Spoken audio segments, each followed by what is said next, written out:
नमस्ते दोस्तों। आज हम बात करने वाले हैं timely and accurate filing of income tax return के बारे में कि हमें अपने इनकम टैक्स रिटर्न कैसे टाइमली भरनी है और कौन कौन सी की कंसीडरेशंस महत्वपूर्ण ध्यान रखने योग्य बातें जो है हमें ध्यान रखनी है अपन इनकम टैक्स रिटर्न भरते समय। तो सबसे पहले हम बात करते हैं इनकम टैक्स रिटर्न जो हम भरते हैं वो इनकम टैक्स एक्ट 1961 के अंदर भरते हैं और इसे हम टैक्स हम बेसिकली देते हैं। तो यहाँ पर हमें एज ए ये मानना चाहिए कि हम देश के विकास के लिए एक कंट्रीब्यूशन दे रहे हैं, तो उस आधार पे हमें जो है इनकम टैक्स रिटर्न भरनी चाहिए और सारे जो इनकम्स है उन्हें कंसील नहीं करना चाहिए और प्रॉपर जो है इनकम टैक्स रिटर्न जो है भरनी चाहिए। हाँ, हम प्लानिंग का यूज कर सकते हैं बट कंसीलमेंट जो है हम नहीं करें। बात करते हैं सोर्सेज ऑफ इनकम की। तो यहाँ पर 5 सोर्सेज ऑफ इनकम जो है इनकम टैक्स में होते हैं। यदि आप इनकम कोई भी प्राप्त कर रहे हैं तो आपको क्लासिफाई करना है इन्हें 5 सोर्सेज में। पहला इनकम फ्रॉम सैलरी, तो जो आपकी एम्प्लॉयर एम्प्लॉय रिलेशनशिप से जो भी आपको इनकम हो रही है वो आपकी इनकम फ्रॉम सैलरी होती है। एम्प्लॉयर एम्प्लॉय रिलेशनशिप से जो इनकम आपको हो रही है वो आपकी सैलरी इनकम होती है। मतलब सैलरी के अलावा जितने भी आपको परक्यूजिट मिलते हैं एम्प्लॉयर एम्प्लॉय रिलेशनशिप के कारण या फिर कोई और अलाउंसेज मिलते हैं वो सब जो है आपको सैलरी हेड के अंदर शामिल होते हैं। इन्हें हेड ऑफ द इनकम बोलते हैं, हम यहाँ पर शीर्षक बोलते हैं इनकम के। इनकम फ्रॉम हाउस प्रॉपर्टी, तो जो आपकी प्रॉपर्टी के ओनर होने के कारण आपको जो भी रेंट आपको मिलता है वो आपको जो कहलाता है इनकम फ्रॉम हाउस प्रॉपर्टी। यदि आप प्रॉपर्टी के ओनर नहीं है, ठीक है, तो आपके लिए इनकम फ्रॉम हाउस प्रॉपर्टी नहीं होगी। जैसे कई बार कई केसेस में क्या होता है कि प्रॉपर्टी ओनर जो है उसके अकाउंट में रेंट नहीं आ रहा है और बाकी रेंट कोई और ले रहा है, तो इसका मतलब ये नहीं है कि जो कोई और ले रहा है जिसके बैंक अकाउंट में रेंट आ रहा है तो वो अपने आप में इनकम फ्रॉम हाउस प्रॉपर्टी का लायबल होगा। Basically income from house property जो है जो प्रॉपर्टी ओनर होता है उसके हैंड में टैक्सेबल होती है। तो इसलिए जो प्रॉपर्टी ओनर है उसके कारण जो भी इनकम आपको हो रही है वो आपकी इनकम फ्रॉम हाउस प्रॉपर्टी है। बिजनेस एंड प्रोफेशन की बात करें तो जो आपकी बिजनेस एक्टिविटी से, जैसे फॉर एग्जांपल आप ट्रेडिंग एक्टिविटी कर रहे हैं या मैन्युफैक्चरिंग एक्टिविटी कर रहे हैं, चाहे आप सर्विस एक्टिविटी कर रहे हैं या फिर आप कह सकते हैं कि आप प्रोफेशनल सर्विसेज दे रहे हैं, तो ये सब जो है आपको जो है income from business and profession के अंदर शामिल करना है। कैपिटल गेन की बात करें हम तो जो आपकी प्रॉफिट आपको होता है असेट्स को बेचने से, जैसे हम बात कर सकते हैं स्टॉक्स, शेयर मार्केट के अंदर जितने भी आप स्टॉक को सेल करते हैं परचेज करते हैं तो आपकी किसमें आएगी ये आपकी आएगी कैपिटल गेन में। बट आप बात करें इंट्राडे, जो इंट्राडे होता है वो अपने आप में बिजनेस एंड प्रोफेशन हेड में जाता है, क्योंकि कारण आप जो है उसे होल्ड नहीं करते हैं, वो आपकी असेट नहीं बन पाती है, वो आप तुरंत जो है मतलब परचेज एंड सेल करते हैं। तो या फिर कह सकते हैं रियल एस्टेट के अंदर जो हम बात करें, जैसे लैंड आप परचेज कर रहे हैं, बिल्डिंग परचेज कर रहे हैं और सेल कर रहे हैं, तो ऐसी कंडीशन में वो भी आपकी उससे जो गेन हो रहा है आपको, तो वो आपका कैपिटल गेन होता है। इसमें भी आपको लॉन्ग टर्म कैपिटल गेन और शॉर्ट टर्म कैपिटल गेन को आइडेंटिफाई करना होता है कि आपका लॉन्ग टर्म कैपिटल गेन कितना है, शॉर्ट टर्म कैपिटल गेन कितना है। उसकी हमें टाइम लिमिट देखनी होती है कि 12 मंथ के बाद लॉन्ग टर्म है, 12 मंथ से कम में शॉर्ट टर्म है, या फिर अलग कई असेट्स में 24 मंथ से ऊपर लॉन्ग टर्म है, 24 मंथ से नीचे जो है शॉर्ट टर्म है। तो हमें आइडेंटिफाई करना होता है कि कैपिटल गेन हमारा किस हेड से है, मतलब किस तरीके का है, लॉन्ग टर्म का है या शॉर्ट टर्म का है। हेड हमें डिसाइड करना है कि हमारी इनकम का हेड कौन सा है। और अदर सोर्सेज की बात करें तो इंटरेस्ट है, डिविडेंड है, मतलब जो इनकम हम आइडेंटिफाई नहीं कर पा रहे हैं सैलरी से है या हाउस प्रॉपर्टी से है, बिजनेस एंड प्रोफेशन से या कैपिटल गेन से, तो जो भी रेजिडुअल इनकम जो होती है, शेष जो इनकम होती है वो हमारी अदर सोर्सेज की होती है। जैसे इंटरेस्ट की इनकम है, डिविडेंड की इनकम है, गिफ्ट से जो इनकम आती है, ठीक है, ये सब जो है हमारी क्या होती है अदर सोर्सेज की इनकम होती है। तो हमें क्लासिफाई करना होता है कि हमारी इनकम किस किस हेड से हो रही है, उसी अकॉर्डिंग हमारी इनकम टैक्स रिटर्न फिल होती है। यदि हम ये आइडेंटिफाई नहीं कर पा रहे हैं कि हमारे 5 सोर्सेज ऑफ इनकम में कौन कौन से हेड है, तो हमें देखना चाहिए कि हम इनकम टैक्स रिटर्न फिर नहीं भर पाएंगे। हमें इनकम टैक्स रिटर्न भरने के लिए इन 5 सोर्सेज में हमें क्लासिफाई करना पड़ेगा।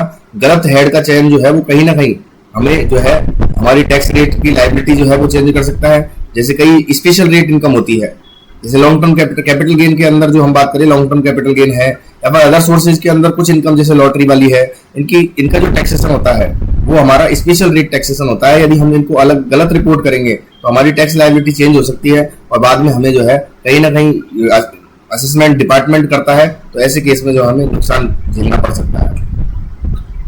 इंपॉर्टेंस डेट हम बात करें तो ड्यू डेट जो होती है जनरली इनकम टैक्स रिटर्न की वो होती है 31 जुलाई, 31 जुलाई, जो नॉन ऑडिटेड केस होते हैं उनके लिए। और जो ऑडिटेड केस होते हैं जिनकी ऑडिट होनी होती है उनकी जो डेट होती है वो होती है 30 सितंबर। नॉन ऑडिटेड के लिए 31 जुलाई। और तो ऑडिट किसको करानी होती है? जो टैक्स ऑडिट कराते हैं बेसिकली जनरली 1 करोड़ से ऊपर वाले जो बिजनेसमैन है वो ऑडिट कराते हैं। उसके अलग अलग सर्टेन प्रोविजंस है ऑडिट के कि किन को ऑडिट कराना आवश्यक है, तो वो हमें देख लेना चाहिए कि हमारी रिटर्न की डेट क्या रहनी है।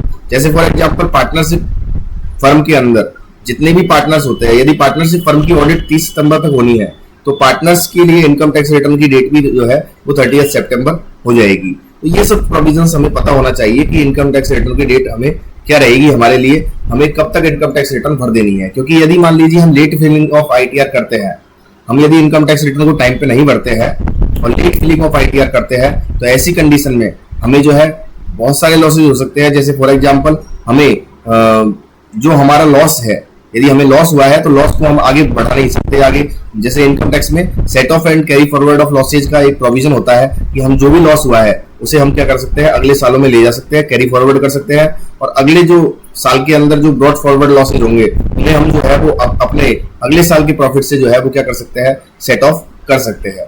तो ये जो प्रोविजंस है वो हमें जो है वो पता होना चाहिए कि यदि हम इनकम टैक्स रिटर्न को टाइमली नहीं भरेंगे तो ऐसी कंडीशन में हम इसका फायदा नहीं उठा पाएंगे। जैसे एक और एग्जांपल की बात करें तो ओल्ड रिजीम और न्यू रिजीम, यदि मान लीजिए हमने अभी डिफॉल्ट रिजीम से हम बाहर निकलना चाहते हैं और हमने जो है वो टाइमली रिटर्न नहीं भरी है तो हमें डिफॉल्ट रिजीम में इनकम टैक्स रिटर्न भरनी पड़ेगी। हम जो है दूसरी रिजीम में नहीं जा सकते। मतलब जो हमें 10 IEA, मैं पहले भी इस पे वीडियो बना चुका हूँ old regime versus new regime पर, तो उसको आप देख सकते हैं। तो हमें जो है 10 IEA भरने की डेट को जो है उस समय हमें डिटरमाइन कर लेना चाहिए। तो ऐसे बहुत सारे बेनिफिट्स हमारे रह जाते हैं। Choosing the correct return form, यदि मान लीजिए हम रिटर्न भरने जा रहे हैं यहाँ पर तो हमें देख लेना चाहिए कि हम कौन से ITR फॉर्म में भरने वाले हैं, क्योंकि ITR फॉर्म के सिलेक्शन के बिना हम रिटर्न भर ही नहीं सकते। हमें देखना है कि हमें कौन सा रिटर्न भरना है। जैसे फॉर एग्जांपल ITR 1 की हम बात करें, ITR 1 से लेकर ITR 7 तक ये 7 फॉर्म जो है वो इनकम टैक्स रिटर्न ने इशू किए हुए हैं अलग अलग टैक्स पेयर्स की कैटेगरी के अकॉर्डिंग। तो हमें देख लेना चाहिए कि हमें कौन सी कैटेगरी में आना है। कई बार हम गलत चयन कर लेते हैं तो फिर बाद में हमें वो, यदि मान लीजिए हम कैपिटल गेन को ITR 1 में देखेंगे तो कभी नहीं मिलेगा, हमें वो ऑप्शन ही हमें नहीं मिलेगा। ITR 2 में हम जो है बिजनेस एंड प्रोफेशन को यदि मान लो हम देखेंगे तो ऐसी कंडीशन में हमें ITR 2 में बिजनेस एंड प्रोफेशन का कोई ऑप्शन नहीं मिलेगा। तो ये हमें जो है देख लेना चाहिए कि हम जो है कौन से, यदि हम बात करें कि इंडिविजुअल है और हम यदि ITR 6 को यदि मान लो खोल के देखेंगे तो हमें इंडिविजुअल के रिटर्न के लिए कोई फॉर्म नहीं मिलेगा, वहां पर कंपनी के लिए फॉर्म है। तो हमें देख लेना चाहिए कि हमारा ITR फॉर्म कौन सा है। तो ITR 1 जो है हम बात करें तो इंडिविजुअल्स जो है जिनकी इनकम सैलरी से होती है या वन हाउस प्रॉपर्टी से जो इनकम होती है और अदर सोर्सेज से जो इनकम होती है, यदि केवल इन 3 हेड से इनकम हो रही है, सैलरी से, वन हाउस प्रॉपर्टी से और वन अदर सोर्सेज से, ठीक है, अदर सोर्सेज से इनकम हो रही है, इसे हम इसमें से हटा देंगे, हम winning from lottery and income from race houses, ठीक है। तो हमें जो है वो ITR 1 भरना है। ITR 2 कब भरना है? जब हम इंडिविजुअल और HUF दोनों, HUF के लिए ITR 1 नहीं, यहाँ पर नहीं आ रहा, इंडिविजुअल और HUF जो है जिनकी not having income from business and profession, जिनकी इनकम बिजनेस एंड प्रोफेशन से नहीं है, उनको ITR 2 भरना है। यहाँ पर 30, मतलब इसका मतलब ये हो गया कि ITR 2 के अंदर आप यदि इंडिविजुअल जिसके पास कैपिटल गेन भी है तो ऐसी कंडीशन में उसको ITR 2 भरनी पड़ेगी, ITR 1 में उसको ऑप्शन नहीं मिलेगा। ITR 3 की बात करें तो इंडिविजुअल और HUF जिनकी बिजनेस एंड प्रोफेशन से इनकम है उनको ITR 3 भरनी है और ITR 4 उनको भरनी है जो बिजनेस, मतलब ITR 3 ITR 4 दोनों बिजनेस इनकम के लिए है, बट जो ITR 4 है उसमें जो है प्रेजेंटिव इनकम का जो टैक्स है वो पे किया जाता है। मतलब आप यदि मान लीजिए 44 AD या 44 ADA या 44 AE जो है उनके अंदर यदि इनकम भर रहे हैं तो ऐसी कंडीशन में आपको ITR 4 का सिलेक्ट करना पड़ता है, क्योंकि तो यहाँ पर जो है आपको प्रेजेंटिव टैक्सेशन देना पड़ता है। एक फिक्स परसेंटेज जो है आपकी सेल का वो प्रॉफिट दिखाना होता है। जैसे फॉर एग्जांपल बिजनेस के लिए 8% प्रॉफिट, प्रोफेशनल्स जो है उनके लिए 50% प्रॉफिट का एक प्रावधान है और जो ट्रक या फिर ट्रांसपोर्ट चलाने वाले हैं 44 AE के अंदर उनके लिए जो है वो एक 10 व्हीकल तक का एक प्रावधान है। तो इन प्रावधानों को देखकर हमें जो है हमें देख लेना चाहिए कि हम किस फॉर्म का सिलेक्ट कर रहे हैं। यदि हमें प्रेजेंटिव टैक्सेशन देना है मानी हुई आय के अंदर टैक्स देना है तो ऐसी कंडीशन में हमें ITR 4 का सिलेक्शन करना पड़ेगा। ITR 5 की हम बात करें तो इंडिविजुअल और HUF के अलावा या कंपनी के अलावा जो ITR 7 नहीं भर सकते उन सब के लिए ITR 5 होगा। मतलब जनरली AOP जितने भी होते हैं, जनरली AOP जितनी भी होती है वो सब जो है वो ITR 5 भरती है। इसके अलावा companies other than close those claiming exemption under section 11, मतलब ITR 7 जिनको नहीं भरना है ऐसी कंपनी जो है वो ITR 6 भरेगी।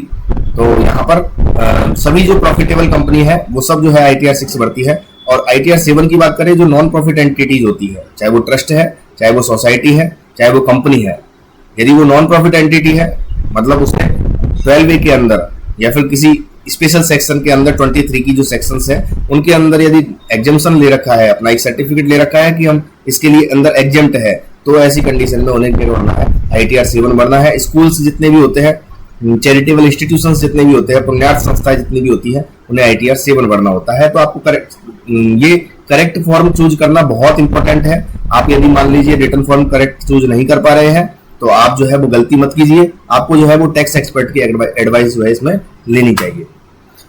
आगे बात करेंगे हम डिटरमाइनिंग रेजिडेंशियल स्टेटस। तो आपको यहाँ पर ये देखना है कि हम रेजिडेंट है या हम ऑर्डिनरी रेजिडेंट है या फिर NOR नॉट ऑर्डिनरी रेजिडेंट है या हम NR नॉन रेजिडेंट है, NRI है हम। तो ये हमें देख लेना चाहिए। इसके कुछ प्रावधान है वो हम यहाँ पर डिटेल में नहीं जाएंगे क्योंकि ये बहुत बड़ा एक अपने आप में अलग एक चैप्टर हो जाता है। तो इसलिए रेजिडेंशियल स्टेटस में आपको तीनों का स्टेटस देख लेना चाहिए, क्योंकि जो रेजिडेंट होता है, जो इंडिया के अंदर रेजिडेंट यदि कैटेगरी में कोई आ गया तो ऐसी कंडीशन में उसकी ग्लोबल इनकम टैक्सेबल होती है। चाहे वो कहीं से भी इनकम प्राप्त करे, चाहे वो US से इनकम आए उसकी, चाहे वो जो है वो किसी UK से आए, किसी अदर देश से आए, किसी भी देश से उसकी इनकम आएगी यदि मान लो इंडिया के बाहर, तो वो सारी जो है वो इंडिया में टैक्सेबल होगी यदि मान लीजिए वो रेजिडेंट है।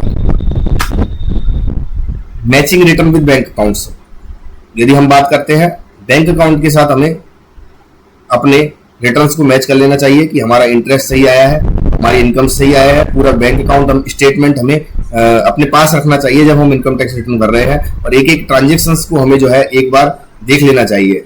यदि मान लीजिए हम नॉर्मल टैक्स पेयर है तो हमें जो है अपने खुद के उससे एक बार जो है अपने हाइलाइटर लगा के या फिर जैसे भी है अपनी इनकम्स को काउंट कर लेना चाहिए बैंक स्टेटमेंट में। और यदि मान लीजिए हम मेजर टैक्स पेयर है तो ऐसी कंडीशन में आपकी अकाउंटिंग भी होती होगी या फिर आपको अकाउंटिंग करा लेनी चाहिए, अपने बैंक स्टेटमेंट की पूरी कंप्लीट फीडिंग करा के एक एक ट्रांजेक्शन्स को जो है वो आपको आइडेंटिफाई कर लेना चाहिए कि कहाँ से कितनी कितनी इनकम हुई है। क्योंकि बेसिकली क्या होता है, कभी भी डिस्क्रिपेंसी आएगी तो ऐसी कंडीशन में ये जो आपने रिकॉर्ड तैयार किया है वो आपका प्रूफ की तरह काम करेगा। आप जो है, क्योंकि आजकल फेसलेस असेसमेंट हो चुके हैं, फेसलेस स्क्रूटनी आती है, तो ऐसी कंडीशन में जो है जवाब देने के लिए आपको प्रॉपर रिकॉर्ड होने चाहिए। वहां पर आपको रिकॉर्ड जो है वो स्कैन करके देने होते हैं। तो ऐसी कंडीशन में आपको समझाने के लिए आपके पास प्रॉपर रिकॉर्ड होने चाहिए। तो आज ही आप रिपोर्ट तैयार कर लेते हैं, क्योंकि आज से 3 साल बाद आपको ये पता नहीं रहेगा कि आपके बैंक अकाउंट में कौन सी इनकम कहाँ से आई। बट आप यदि मान लीजिए 3 महीने में या फिर पूरे साल भर भी बैठ के एक बार जो है अपना पूरा हिसाब किताब तैयार करते हो, पूरा बैंक स्टेटमेंट को देखते हो, तो कहीं ना कहीं आप जान सकते हो कि हमारे पैसे कहाँ से आए थे, कहाँ गए थे। बट बात यह कि आप यदि मान लो 3 साल बाद यदि बात करें कि आपसे पूछे कि आपके बैंक अकाउंट में यहाँ पैसे कौन से आए, किससे आए, तो आप जो है वो आइडेंटिफाई नहीं कर पाएंगे। तो इसलिए रिटर्न भरते समय अपने बैंक अकाउंट को अपने पास रखें और उनकी जो है प्रॉपर समरी जो है वो अपने पास तैयार रखें। इसके बाद हम बात करें 26AS, TIS और AIS जो है, मैं आपको इसके बारे में जो है एक वीडियो बना चुका हूं पहले भी कि 26AS जो है वो ये तो TDS का स्टेटमेंट होता है। यहाँ पर आपको टैक्स डिडक्शन भी मिल जाती है और रेस्पेक्टिव इनकम जिस पर टैक्स डिडक्ट हुआ है वो आपको यहाँ पर मिल जाती है। और AIS और TIS ये अपने आप में एक मेजर डॉक्यूमेंट बन चुके हैं आज की कंडीशन में, जिनसे आप रिटर्न भरते हो। यहाँ पर आपको वो सारी इंफॉर्मेशन मिल जाती है जो अदर फाइनेंशियल इंस्टीट्यूशंस से इनकम टैक्स डिपार्टमेंट ने कलेक्ट करी है आपके इनकम के बारे में। जैसे फॉर एग्जांपल हम बात करें इंटरेस्ट जो है आपका, चाहे वो पोस्ट ऑफिस से है, चाहे वो बैंक से है, चाहे वो सेविंग अकाउंट का इंटरेस्ट है, चाहे वो FD का इंटरेस्ट है, चाहे वो RD का इंटरेस्ट है, ये सारे जो है AIS TIS में आपको मिल जाएंगे। या फिर हम बात करें जो आपकी शेयर मार्केट के ट्रांजेक्शन्स है वो भी आपको AIS TIS की SFT टैब जो सिग्निफिकेंट फाइनेंशियल ट्रांजेक्शन्स है उसके अंदर आपको जो है जितने भी आपने शेयर मार्केट के अंदर ट्रांजेक्शन किए हैं, सेल परचेज सेल के जिनसे आपको गेन हुआ है वो सब आपको मिल जाएंगे। परचेज के भी मिलेंगे, बट आपको जो है सिग्निफिकेंट जो होते हैं इनकम के पॉइंट ऑफ व्यू से वो सेल के ट्रांजेक्शन्स होते हैं। इसके अलावा हम बात करें कि शेयर मार्केट में आपको जो डिविडेंड मिला है वो भी आपको यहाँ पर मिल जाएगा, लॉटरी इनकम पर भी आपको यहाँ पर मिल जाएगी। ये सब जो है वो आपको 26 TIS और AIS से ये सारी चीजें आपको मिल जाएगी। इसके बाद आपको देखना है असेट्स और इन्वेस्टमेंट्स को। तो यहाँ पर आप देखिए कि आप क्रॉस वेरीफाई करें यहाँ पर कि आपकी असेट्स यदि क्रिएट हुई है किसी ईयर में तो आपकी प्रॉपर इनकम से हुई है। ऐसा तो नहीं है कि आप जो है वो किसी मतलब बेसिकली क्या होता है कि लोग जो है अपने कैश को जो अपने पास पड़ा होता है या फिर आपकी सेविंग्स जो है कैश वाली उससे जो है वो असेट क्रिएट कर लेते हैं, तो बाद में जो है उसका कोई जवाब नहीं होता कि वो आपकी कहाँ से आई कहाँ गई। तो इसलिए क्या है, असेट्स जो है आपकी बन रही है, यदि कोई भी इन्वेस्टमेंट आपका बन रहा है तो आपकी इनकम के साथ जो है वो पॉपअप होना चाहिए। आपकी इनकम मतलब इसे कह सकते हैं हम हैसियत, किसी की व्यक्ति की हैसियत, यदि मान लो किसी का 2.5 लाख रुपए इनकम है और वो यदि मान लो एक साल में 25 लाख रुपए की असेट क्रिएट करता है तो वो कहीं ना कहीं जस्टिफाइबल बिल्कुल भी नहीं है, ठीक है। बट बात यह कि उसका यदि मान लो जस्टिफिकेशन है आपके पास कि आपने अलग अलग सोर्सेज से ये पैसा लिया है और तब जाके आपने इन्वेस्टमेंट किया है, आपने लोन लिया है या फिर आपने गिफ्ट ली है, तो इन सबको जो है आपको देख लेना चाहिए। इसके अलावा बात करें हम टैक्स डिडक्शंस के क्लेम की, तो आपको जो है रिटर्न भरते समय देख लेना चाहिए कि आपको कौन कौन सी डिडक्शंस क्लेम करनी है। 80C के अंदर, 80D के अंदर, 24 मतलब इंटरेस्ट ऑन होम लोन, इसके बारे में आपको देख लेना चाहिए। इनके लिए आपको प्रॉपर सर्टिफिकेट आप ले सकते हैं। जैसे होम लोन के लिए इंटरेस्ट जो है, इंटरेस्ट और प्रिंसिपल दोनों का आपको जो है वो सर्टिफिकेट मिलेगा बैंक से, जिसमें आपको इंटरेस्ट का अमाउंट जो है वो सेक्शन 24 के अंदर हाउस प्रॉपर्टी में माइनस में दिखाना है। इसके अलावा यदि हम बात करें प्रिंसिपल अमाउंट की, वो आपको सेक्शन 80C में आपको यहाँ पर मिल जाएगा। तो आपको सभी सपोर्टिंग डॉक्यूमेंट्स वो आपको इसके लिए रखने चाहिए फ्यूचर रेफरेंस के लिए। टाइमली फिलिंग ऑफ रिटर्न की बात करें हम, तो आपको जो है वो टाइमली फिलिंग रिटर्न भरनी चाहिए। मैंने आपको बताया था जो भी आप लॉस कैरी फॉरवर्ड करते हो वो सब जो है वो आप तभी कर पाते हो जब आप रिटर्न टाइम पर भरते हो। इसके अलावा पेमेंट ऑफ एडवांस टैक्स और सेल्फ असेसमेंट टैक्स की बात करें हम, तो यहाँ पर आपको जो है पेमेंट जो है एडवांस टैक्स का वो टाइमली कर देना चाहिए। इसकी अलग अलग जो डेट्स होती है हर क्वार्टर की वो आपको देख लेनी चाहिए। इसके अलावा जो एनुअली जो है 15 मार्च से पहले आपको अपना एडवांस टैक्स जो है वो जमा करा देना चाहिए, जिससे क्या है आपको जो है उसके बाद आपका इंटरेस्ट मीटर चालू हो जाता है और लगभग 1.5% जो है इंटरेस्ट आपके ऊपर लगता है। तो आप देख लीजिए 1.5% मंथली, और यदि एक दिन भी आपका जैसे फॉर एग्जांपल आज जो है 29 तारीख है, तो ऐसी कंडीशन में यदि मान लीजिए आप आज टैक्स पे करते हो तो आपका इंटरेस्ट इसी महीने का लगेगा, बट आप 1 तारीख पे चले जाओगे तो ऐसी कंडीशन में आपके अगले महीने का पूरा इंटरेस्ट जो है वो 1.5% लगेगा। तो आपको देख लेना चाहिए कि आपका जो है टाइमली पेमेंट हो जाए एडवांस टैक्स का, और सेल्फ असेसमेंट टैक्स भी आप जो है वो आप टाइम पर पेमेंट कर दे रिटर्न भरने से पहले। सेल्फ असेसमेंट टैक्स आपको रिटर्न भरने से पहले कर दे। आप देख लीजिए 10,000 से कम यदि मान लो आपका टैक्स बनता है तो ऐसी कंडीशन में आपको इंटरेस्ट नहीं लगता है। बात करते हैं आपको सभी सोर्सेज की इनकम को यहाँ पर शामिल कर लेना चाहिए। आपको कोई भी इनकम को जो है छोड़ना नहीं चाहिए, क्योंकि वो कहीं ना कहीं आपकी जो है अनडिस्क्लोज्ड इनकम बन जाएगी। और यहाँ पर कंसीलमेंट ऑफ इनकम टैक्स का प्रावधान बड़ा खतरनाक होता है, और वहां पर जो है आपको पेनल प्रोविजंस पे जाना पड़ता है, आपको बड़ी पेनल्टियां लगती है। सेक्शन 69 वहां पर जो है एप्लीकेबल हो जाती है। आपको अनअकाउंटेड कैश, अनअकाउंटेड इनकम, इस तरीके की जो है प्रावधानों को झेलना पड़ता है, तो वहां पर पेनल्टी भी लगती है और इनकम पर टैक्स भी जो है वो अच्छा देना पड़ता है। तो ऐसी कंडीशन में आपको पहले ही जो है अपनी सारी इनकम्स को जो है कॉम्प्रिहेंसिव रिपोर्टिंग कर लेनी चाहिए, सारी जो है इनकम्स के डेटा जो है वो कलेक्ट कर लेनी चाहिए, और तब आपको इनकम टैक्स रिटर्न भरनी चाहिए। कैश ट्रांजेक्शन जो भी किए हैं आपने वो सब आपको देख लेनी चाहिए। जितनी भी गिफ्ट आपको प्राप्त हुई है वो आपको देख लेनी चाहिए। परचेज एंड सेल्स की सारी ट्रांजेक्शंस आपको देख लेने चाहिए। इसके अलावा ये भी देख लेना चाहिए कि कैश ट्रांजेक्शन की लिमिट क्या है। जैसे फॉर एग्जांपल 2 लाख रुपए से ज्यादा आप कैश ट्रांजेक्शन यहाँ नहीं कर सकते हैं इनकम टैक्स के अकॉर्डिंग, वो भी आपको जो है यहाँ पर एंश्योर कर लेना चाहिए। इसके अलावा हम बात करें लोन की बात, तो लोन जो है 20,000 रुपए से ज्यादा का लोन जो है वो आप यहाँ पर नहीं ले सकते इन कैश या पे नहीं कर सकते। तो इस कंप्लायंस को भी आपको जो है वो देख लेना चाहिए।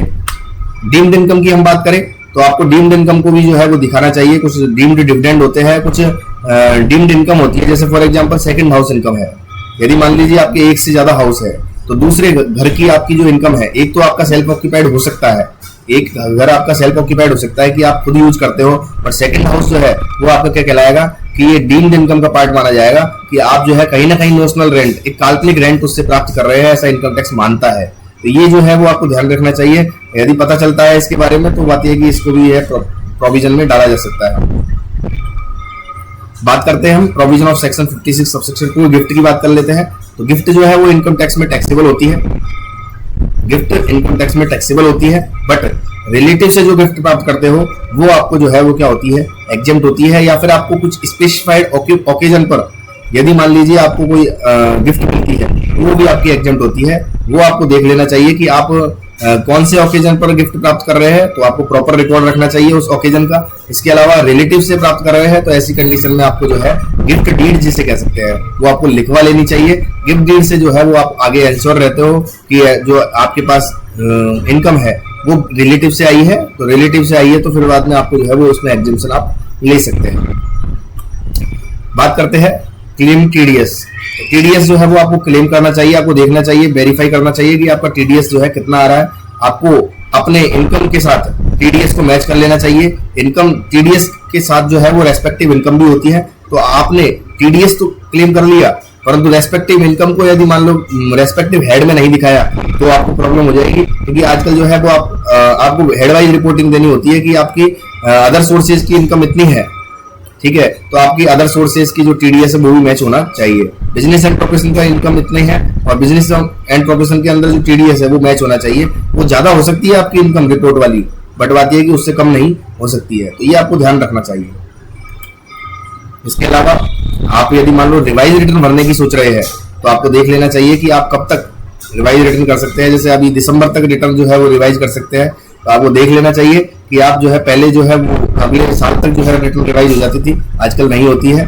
आजकल जो है फिर अपडेटेड रिटर्न जाती है, उसके बाद अपडेटेड रिटर्न आप टैक्स पे करके ही भर सकते हैं। तो ये आपको देख लेना चाहिए ऐसे प्रोविजंस, तभी जाके आपको इनकम टैक्स रिटर्न का रिवीजन करना चाहिए। रिवीजन जो है वो एक टाइम लिमिट के अकॉर्डिंग होता है, और कौन सी चीजों का आप रिवीजन कर सकते हैं और कौन सी चीजों को रेक्टिफिकेशन कर सकते हैं। तो रिवीजन के बाद रेक्टिफिकेशन की विंडो आपके लिए ओपन रहती है, तो रेक्टिफिकेशन आप किन चीजों को कर सकते हैं ये भी आपको ध्यान रहना चाहिए रिटर्न भरते समय। इसके अलावा old regime versus new regime, इस पे मैं अलग से वीडियो बना चुका हूं कि आपको पता रहना चाहिए कि आप ओल्ड रिजीम में टैक्स भरेंगे या फिर न्यू रिजीम में। ओल्ड रिजीम अपने आप में मोर डिडक्शंस वाली रिजीम है, बट मोर टैक्स वाली रिजीम है, मतलब उसकी टैक्स स्लैब ज्यादा है। और यहाँ पर न्यू रिजीम की बात करें तो ये लोअर टैक्स रेट की जो है रिजीम है, बट यहाँ पर जो है एग्जेम्पशन डिडक्शंस जो है किसी प्रकार की नहीं मिलती है। वर्तमान में जो है न्यू रिजीम को जो है वो डिफॉल्ट सिस्टम माना गया है, और बाद में यदि मान लो आप ओल्ड रिजीम में जाना है तो ऐसी कंडीशन में आप जो है वो 10IEA फॉर्म भरकर जो है ओल्ड रिजीम में जा सकते हैं, बट आपको इसको इनकम टैक्स रिटर्न की जो ड्यू डेट है उससे पहले भरना होगा। ई वेरिफिकेशन की बात करें तो हमको इनकम टैक्स रिटर्न तो हम भर देते हैं कई बार और हम उसका टाइमली ई वेरिफिकेशन नहीं करते हैं। उसके बाद आपको आधार ओटीपी से, रिटर्न भरने के बाद आपको इससे आधार ओटीपी से या फिर नेट बैंकिंग से या फिर ईवीसी से, मतलब, और इसके अलावा आप क्या कर सकते हैं, साइंड आईटीआर को सीपीसी भेजकर, इनमें से कुछ मेथड से जो है वो आप कर सकते हैं। आजकल जो है वो डिजिटल मेथड ही लोग यूज करते हैं, कोई भी आईटीआर को जो है वो वहां नहीं भेजता है, क्योंकि ज्यादातर लोग के आधार पैन लिंक है, सब कुछ है, तो ऐसी कंडीशन में वो जो है आधार ओटीपी का ज्यादातर यूज करते हैं लोग। तो इसलिए मैंडेटरी ई वेरिफिकेशन है। ई वेरिफिकेशन के बिना आपकी आईटीआर भरने का कोई मतलब नहीं है, आपकी आईटीआर इनवैलिड हो जाएगी। पहले 120 दिन तक आप जो है वो ई वेरीफाई कर सकते थे, वर्तमान में केवल 30 दिन के अंदर आपको ई वेरीफाई करना पड़ेगा। यदि 30 दिन तक आप ई वेरीफाई नहीं करते हैं रिटर्न को, तो आपकी रिटर्न जो है वो इनवैलिड मानी जाएगी, और इनवैलिड रिटर्न का कोई मतलब आपका यहाँ पर नहीं होगा। इसके अलावा आपको जो है टर्नओवर को जो है वो जीएसटी से मैच कर लेना चाहिए। यदि आप रिटर्न भरने जा रहे हैं, आप बिजनेस एंड प्रोफेशन की इनकम रखते हैं, तो आपका टर्नओवर जितना भी हो रहा है जीएसटी में वो आपका आईटीआर से मैच होना चाहिए। कई लोग जो है अपना जो पर्सनल, मतलब कई बार क्या है, नया बिजनेस खोलते हैं लोग और उसमें जो है वो जीएसटी नंबर ले लेते हैं पर्सनल नाम से। तो ऐसी कंडीशन में क्या होता है कि उनकी जो आईटीआर है वो बिगड़ जाती है। उनको क्या होता है कि उनको यदि मान लीजिए उनका बिजनेस नहीं चला, तो ऐसी कंडीशन में उनकी खुद की आईटीआर यदि वो जो है उनकी खराब हो जाती है। तो ऐसी कंडीशन में उनको क्या करना चाहिए, उनको ये करना चाहिए कि उनको जो यदि जीएसटी नंबर वो ले रहे हैं तो किसी पार्टनरशिप फर्म के नाम से लेना चाहिए, जिससे उनकी पर्सनल इनकम जो है वो प्रभावित ना हो, पर्सनल इनकम को जो है वो दिखा सके। क्योंकि यदि मान लो आपने प्रोप्राइटरशिप में कोई जीएसटी लिया है, तो ऐसी कंडीशन में आपकी कोई भी इनकम होगी उसे आपको जीएसटी में दिखाना पड़ेगा। यदि आपकी अदर इनकम भी होगी तो वो भी आपको जीएसटी में दिखानी पड़ेगी, क्योंकि जनरली अदर सोर्सेज की इनकम जो होती है आपकी, वो भी अपने आप में जीएसटी के परव्यू में आती है। हाँ, सैलरी जो इनकम होती है वो जीएसटी के परव्यू में नहीं आती है, बट सैलरी जो है जनरली सैलरी वाला पर्सन जो है बिजनेस नहीं करता है, हम ऐसा मानते हैं। तो हमें देख लेना चाहिए कि हमारा टर्नओवर जीएसटी से मैच, जीएसटी वाला जो टर्नओवर है वो इनकम टैक्स के टर्नओवर से मैच कर रहा है या नहीं कर रहा है, वो भी हमें देखना चाहिए, क्योंकि जीएसटी की पूरी रिपोर्टिंग जो है वो आईटीआर के साथ रहती है वर्तमान में। इंटरेस्ट इनकम रिपोर्टिंग की बात करें तो हम जो है यहाँ पर हमें देख लेना चाहिए कि हमें सेविंग अकाउंट का इंटरेस्ट हम जो है वो दिखा चुके हैं, और इस पर जो है 80TTA की जो छूट है वो हम ले चुके हैं। एफडी का इंटरेस्ट सीनियर सिटीजन के लिए बात करें तो हम 80TTV के अंदर जो छूट मिलती है वो हम दिखा चुके हैं, तो ये 50,000 रुपए पर छूट होती है, तो वो हम ओल्ड रिजीम के अंदर होती है, तो वो हम दिखा चुके हैं और रेस्पेक्टिव डिडक्शन ले चुके हैं। इसके बारे में हमें देख लेना चाहिए। हमें सभी बैंक अकाउंटों को रिपोर्ट करना चाहिए, कोई भी बैंक अकाउंट को जो है वो हमें छोड़ना नहीं चाहिए, क्योंकि कहीं ना कहीं नॉन डिस्क्लोजर जो है पेनल्टी की हमें ले जाता है। मैंडेटरी फिलिंग कंडीशन की बात करें तो रिटर्न जो है वो हमें कुछ कंडीशंस में हमें मैंडेटरी रिटर्न भरनी पड़ती है। जैसे हम यदि मान लो एक स्पेसिफाइड लिमिट से ज्यादा डिपॉजिट्स करते हैं, या हम फॉरेन ट्रेवल पर एक्सपेंडिचर जो है वो हम लिमिट से ज्यादा करते हैं, या फिर हम जो है bill payment, electricity bill payment हमारा ज्यादा है, 1 लाख से ऊपर का है, 2 लाख से ऊपर का है, तो ऐसी कंडीशन में हमें जो है कुछ स्पेसिफाइड कंडीशंस में आईटीआर जो है कंपलसरीली भरनी पड़ती है। तो हमें देख लेना चाहिए कि हमें जैसे जनरली पर्सन्स को आईटीआर जो है वो कंपलसरीली भरनी चाहिए। जिसकी भी इनकम 2.5 लाख से ऊपर है उसको इनकम टैक्स रिटर्न भरना कंपलसरी होता है। तो बेसिक एग्जम्पशन लिमिट से ज्यादा जिसकी इनकम है तो वो तो जो है जनरली भरनी ही चाहिए। पर्सनल डिटेल की हम बात करें तो यहाँ पर हमें इनकम टैक्स रिटर्न भरते समय कौन कौन सी पर्सनल डिटेल चाहिए होती है, तो हमें एक्यूरेट ईमेल जो है भरना होता है, जिससे हमें टाइमली कम्युनिकेशन इनकम टैक्स का होता है। मोबाइल नंबर और एड्रेस, ये सारी चीजें हमें प्रॉपर लिख लेनी चाहिए, तो तभी जाके हमें जो है वो प्रॉपर कम्युनिकेशन इनकम टैक्स से हो पाएगा। डिसीज्ड पर्सन की बात करें हम, कई बार जो है मतलब कोई घर में किसी की डेथ हो गई, तो ऐसी कंडीशन में उसकी आईटीआर, उसके यदि मान लो उसकी आईटीआर भरनी है, अंतिम साल की उसमें बिजनेस हुआ है, 6 महीने बिजनेस हुआ है या 7 महीने बिजनेस हुआ है, तो उसकी आईटीआर यदि भरनी है तो भरनी है उसकी भी आईटीआर, पर उसका जो रिटर्न भरेगा वो लीगल हेयर भरेगा। उसका जो भी उसका उत्तराधिकारी है उसको जो है अपने लीगल हेयर सर्टिफिकेट के साथ जो है उसको एक रजिस्ट्रेशन करना पड़ेगा। तो उसकी जो आईटीआर प्रोफाइल है उसके अंदर उसके डिसीज्ड पर्सन जो है, उसके जो भी रिलेटिव है जो डिसीज्ड है, उसका जो पोर्टल है उसी के पोर्टल पर खुल जाएगा, और उससे जो है वो क्या कर सकता है, आईटीआर उसकी भर सकता है डिसीज्ड पर्सन की। बात करते हैं असेट एंड लायबिलिटीज की रिपोर्टिंग की, तो जिनकी भी इनकम 50 लाख से ऊपर होती है उनको जो है असेट और लायबिलिटीज की रिपोर्टिंग करनी होती है। ये ध्यान रखना चाहिए, क्योंकि कारण जैसे सैलरी वाले जो है वो ये सोचते हैं कि हमें जो है बिजनेस कहीं ना कहीं बैलेंस शीट नहीं देनी है, बट यदि मान लीजिए उनकी किसी की सैलरी 50 लाख से ऊपर है तो उसको जो है मैंडेटरीली असेट एंड लायबिलिटीज का जो स्टेटमेंट है वो भी जो है यहाँ पर प्रस्तुत करना होता है। आगे बात करें फॉरेन असेट और फॉरेन इनकम जो है उसको भी आपको बताना होता है, क्योंकि रेजिडेंट की ग्लोबल इनकम टैक्सेबल होती है। रेजिडेंट जो होता है पर्सन, उसकी ग्लोबल इनकम टैक्सेबल होती है, वो कहीं से भी इनकम प्राप्त करे, तो इसको जो है हमें ध्यान रखना चाहिए। इसके बाद करें हम टैक्स एग्जेम्प्ट इनकम की, तो हमें जब हम इनकम टैक्स की कैलकुलेशन कर रहे हैं तो हमें एग्जेम्प्ट इनकम और टैक्सेबल इनकम दोनों को अलग अलग कर लेना चाहिए। एग्जेम्प्ट इनकम जो है उसको बिल्कुल अलग कर देना चाहिए, उस पर कोई टैक्स नहीं लगने वाला है, ठीक है। और इसके अलावा स्पेशल रेट इनकम होती है और नॉर्मल रेट इनकम होती है, उसको भी अलग अलग कर लेना चाहिए, क्योंकि स्पेशल रेट इनकम पर 15% या 20% जो भी फिक्स रेट होगी 10% उस पर टैक्स लगेगा। बट नॉर्मल रेट इनकम जो हमारी स्लैब रेट होगी ओल्ड रिजीम और न्यू रिजीम के अकॉर्डिंग जैसी भी होगी उसके अकॉर्डिंग हमारा टैक्स यहाँ पर लगने वाला है।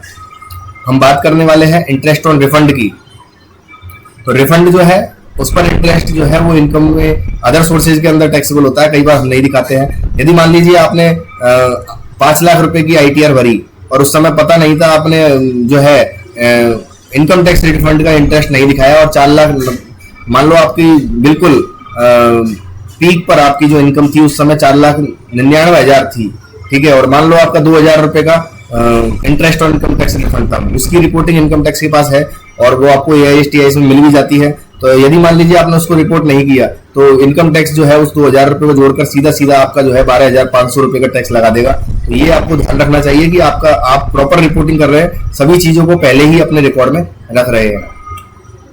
क्लबिंग प्रोविजन, हम क्लबिंग प्रोविजन की बात करें तो कई बार क्या होता है, लोग जो है अपनी इनकम को बाईपास कर देते हैं, जैसे फॉर एग्जांपल अपने रिलेटिव को ट्रांसफर कर देते हैं, ठीक है, या फिर जो है रिलेटिव के नाम से इनकम को प्राप्त करते हैं।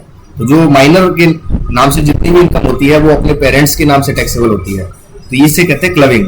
मतलब कि आपकी इनकम, मतलब जैसे माइनर के नाम से इनकम हुई, ठीक है, वो माइनर की इनकम है, बट बात ये कि उसका टैक्स जो देना है वो किसको देना है, वो उसके पेरेंट्स को देना है, ठीक है। ये अपने आप में क्लबिंग प्रोविजंस होते हैं, मतलब दूसरे की इनकम जो है किसी दूसरे के में क्लब हो जाती है। तो ये जो है आपको क्लबिंग प्रोविजंस का पता होना चाहिए। कई बार आप क्या कर देते हैं, आप बाईपास कर देते हैं इनकम को, कि जैसे आप गिफ्ट दे देते हैं अपने बच्चों को, और बात ये कि उससे जो इनकम आप अपनी इनकम, उससे इनकम आ रही होती है, आपकी इंटरेस्ट आ रहा होता है, आप जो है उसको ट्रांसफर कर देते हैं अपने बच्चों को और उनके नाम से इंटरेस्ट प्राप्त करते हैं। तो आपको ध्यान रख लेना चाहिए कि उस जगह आपको क्लबिंग प्रोविजन एप्लीकेबल आपके हो जाएंगे।